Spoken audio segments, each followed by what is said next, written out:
पहिलो फेजमा चाहिँ हामीले एक शिफ्ट मात्रै चलाउने योजनामा छौँ।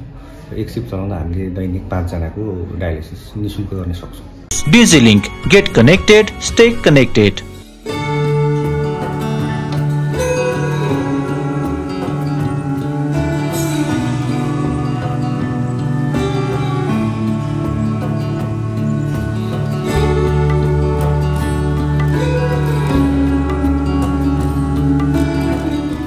म डाक्टर रामकुमार श्रेष्ठ, निर्देशक एसजिपी कोइराला श्वास प्रश्वास उपचार केन्द्रको।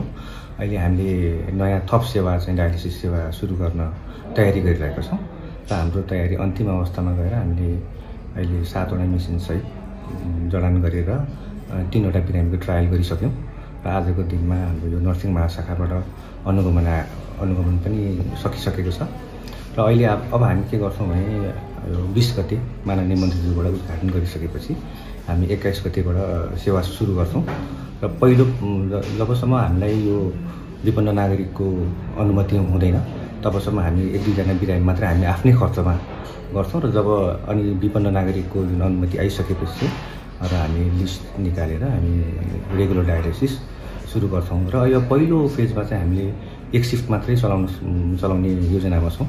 एक शिफ्ट चलाउँदा हामीले दैनिक 5 जनाको डायलिसिस निःशुल्क गर्न सक्छौँ। यो मेसिन हाम्रो लायन्स क्लबले अनुदान दिएको मेसिनहरू हुन्। उहाँहरूले 7वटा मेसिन र अनि एउटा आरो प्लान्ट उहाँहरूको सहयोगमा आएको छ र बाँकी भौतिक संरचना अनि जनशक्ति चाहिँ हाम्रो हो र उहाँहरूले जडान गर्छ। उहाँहरूबाट नै हस्तान्तरण हुन बाँकी छ, फेरि औपचारिक हस्तान्तरण हुनै बाँकी छ। हामीले सकेसम्म त्यो उद्घाटनकै क्रममा हस्तान्तरण गर्ने भन्ने योजनामा छौँ। अहिले हामीले डायलिसिस युनिटमा 4 जना नर्सहरू राखेका छौँ। 4 जनामा 3 जना चाहिँ ट्रेनिङ पाइसकेको छ र 1 जनाको चाहिँ 20 गतेबाट ट्रेनिङमा जानुहुन्छ र हामीसँग 2 जना चिकित्सक डायलिसिस ट्रेनिङ पाइसकेको, 1 जना इन्टरनल मेडिसिन डाक्टर साहब र 1 जना मेडिकल अफिसर हुनुहुन्छ र 1 जना कास गरेर हाम्रो 7 जनाको डायलिसिस टिम तयार गरेको छौँ। 1 जना नर्स थपियो डायलिसिस ट्रेन बाहिरबाट, बाँकी चाहिँ हामीसँग पहिल्यै भएको माथि वार्डको नर्सहरू उहाँहरूलाई डायलिसिसमा ल्याएको।